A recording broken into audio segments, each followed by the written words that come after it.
नौ ग्रहों में युवराज बुध 26 फरवरी को अपनी राशि का परिवर्तन करने जा रहे हैं। 26 फरवरी को जब ये अपनी राशि बदलेंगे तो इनका प्रवेश मीन राशि में होगा। मीन राशि बुध की नीच राशि, इस प्रकार से बुध का अपनी नीच राशि में प्रवेश होगा। अब ज्योतिष के अनुसार जब भी कोई ग्रह अपनी नीच राशि में पहुंचता है तो उसके प्रभाव में, उसके कार्यकत्व में, उसकी क्षमता में निर्बलता आ जाती है। जब बुध नीच राशि में होंगे तो किस प्रकार का परिणाम देने जा रहे हैं। जय श्री गणेश, नमस्कार। मैं आचार्य संजय द्विवेदी। मेरे समस्त प्रबुद्ध दर्शकों का मेरे चैनल पर हार्दिक स्वागत है। प्रिय दर्शकों, आज मैं बुध के राशि परिवर्तन प्रभाव को लेकर आपके सम्मुख उपस्थित हूं।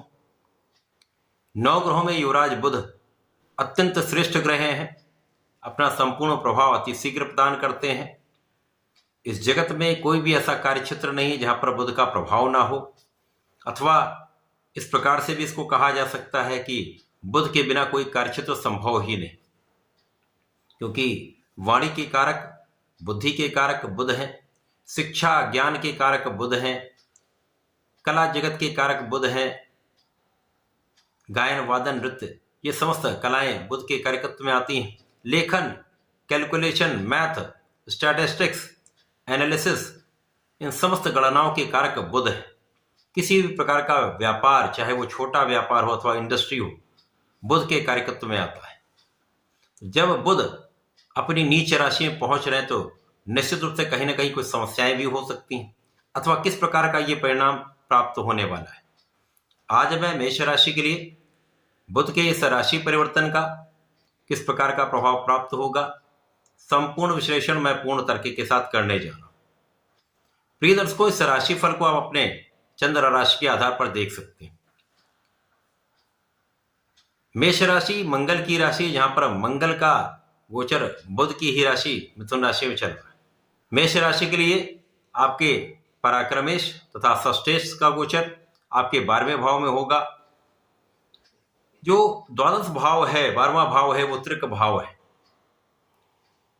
त्रिक भाव को निर्बलता का भाव कहते हैं, नेगेटिविटी का भाव कहते हैं, जहां पर समस्त ग्रहों का प्रभाव निर्बल हो जाता है।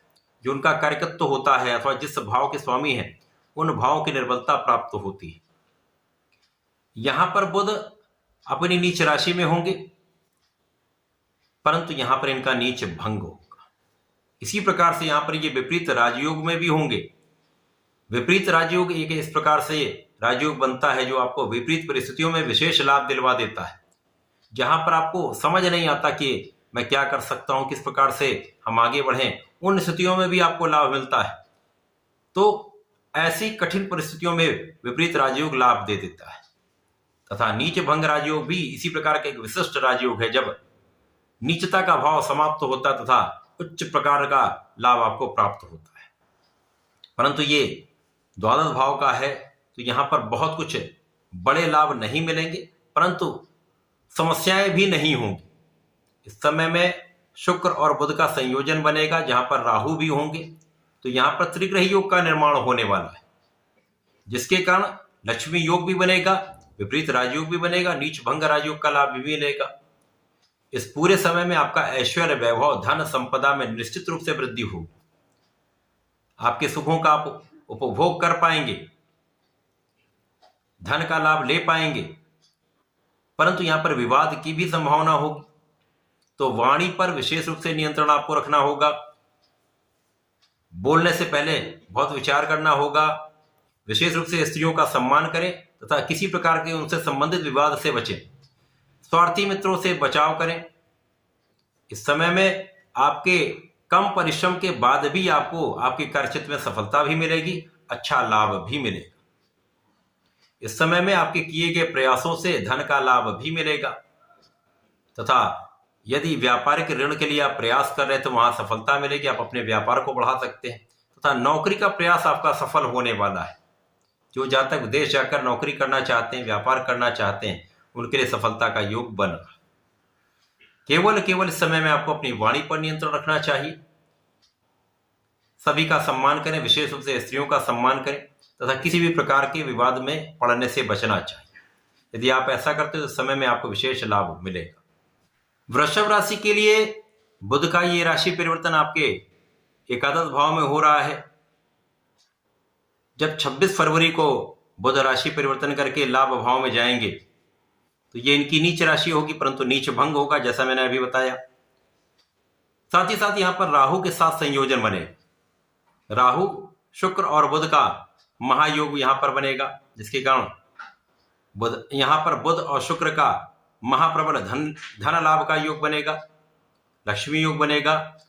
राहु बुध का जड़ दोष भी बनेगा, परंतु ये एकादश भाव है, लाभ का भाव है, यहां पर समस्त ग्रहों का प्रभाव बढ़ जाता है तथा नकारात्मक ग्रह भी एक अच्छा लाभ देते हैं। अब वृषभ राशि के लिए बुध तो अत्यंत महत्वपूर्ण भी हैं, अत्यंत महत्वपूर्ण भाव के स्वामी भी हैं। ये आपके धन भाव के स्वामी है तथा आपके लिए पंचम के स्वामी हैं, ज्ञान के भाव के स्वामी है, शिक्षा के भाव के स्वामी है, और इसी भाव पर इनकी दृष्टि का प्रभाव भी होगा। और जैसा कि ज्योतिष का नियम है, जो ग्रह अपनी राशि अपने भाव को देखता है उसके प्रभाव को कई सौ गुना बढ़ा देता है। तो यहां निश्चित रूप से आपके ज्ञान का भाव प्रबल होगा, शिक्षा में आपका मन लगेगा, पढ़ाई में एक अच्छा लाभ आपको मिलेगा जब आपका परिणाम अच्छा आ सकता है। केवल यहां पर अपने आत्मबल को आपको प्रबल रखना है, क्योंकि शुक्र प्रेम के कारक हैं, आकर्षण के कारक हैं, राहु के साथ में है, शुक्र भी उच्च राशि के हैं, तो यहां पर एक भटकाव का योग भी बनता है। और बुध जो है ब्रेन के कारक है, बुद्धि के कारक है, शिक्षा के कारक है, तो यहां पर कहीं ना कहीं ये एक मन में डिविएशन आ सकता है। तो आपको अपना मन अपनी पढ़ाई में लगाना है, व्यर्थ के कामों से बचेंगे तो आपका रिजल्ट बहुत अच्छा आएगा, यहां पर कोई संदेह नहीं। केवल मन को एकाग्र करना है, पूर्ण रूप से अपने शिक्षा के कार्य में लगाना। इस समय संतान बहुत अच्छी रहने वाली है, संतान सुख प्राप्त होगा।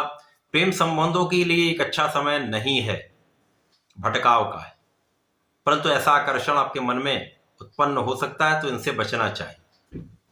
इसी प्रकार से इस समय में आपके कार्यक्षेत्र से, आपके बुद्धि के बल से, आपके प्रयासों से, आपके परिश्रम से महाधन का लाभ आपको अवश्य प्राप्त होगा। आपका ऐश्वर्य वैभव निश्चित रूप से बढ़ेगा। महालक्ष्मी योग का प्रभाव आपके धन में वृद्धि करने वाला है, परिवार का सहयोग दिलाने वाला है। आप किसी भी क्षेत्र में हो, आपको लाभ अवश्य मिलेगा। विशेष रूप से यहाँ पर जो लोग राजनीति में हैं उनको बड़ा अवसर, बड़ा लाभ मिलेगा। इसी प्रकार से जो लोग कला क्षेत्र में हैं उनके लिए बड़े बड़े कॉन्ट्रैक्ट मिल सकते हैं, नए अवसर प्राप्त हो सकते हैं। अन्य लोगों के लिए भी एक अच्छा समय है, व्यापारियों के लिए भी अच्छा समय है, क्योंकि बुध व्यापार के कारक है, तो व्यापार में भी अच्छा धन आप प्राप्त कर सकते हैं। केवल और केवल यहाँ पर आपको अपने बुद्धि बल पर, अपने आत्मबल पर, अपने आप पर विश्वास करना पड़ेगा। किसी और के बहकावे में आएंगे तो यहाँ पर समस्या आ सकती है। अतः इस पूरे परिवर्तन के समय में आपको पूर्ण रूप से अपने आत्मबल को प्रबल करना चाहिए, सूर्यदेव को जल देना चाहिए तथा इस समय में वृषभ राशि के जातकों को भगवान भोलेनाथ में जलार्चन करना चाहिए तथा पंचामृत से अभिषेक करना चाहिए तथा चंदन की सुगंधि का अर्पण करना चाहिए। इसी प्रकार से मेष राशि के जातकों को प्रत्येक मंगल शनिवार भगवान शंकर मोचन का दर्शन करना चाहिए। ओम हम हनुमते नमः का 27 बार जप करना चाहिए तथा प्रत्येक मंगल या शनिवार को आप भगवान भोलेनाथ पर जलार्चन करें, बेलपत्र का अर्पण करें, दूर्वा का अर्पण करें तथा यहाँ पर आप यदि गुलाब की सुगंधि का अर्पण करते हैं तो विशेष लाभ आपको प्राप्त होता है, समस्याएं भी दूर होंगी, लाभ वृद्धि तय है। तो ऐसा करके इसका लाभ लें। धन्यवाद, नमस्कार।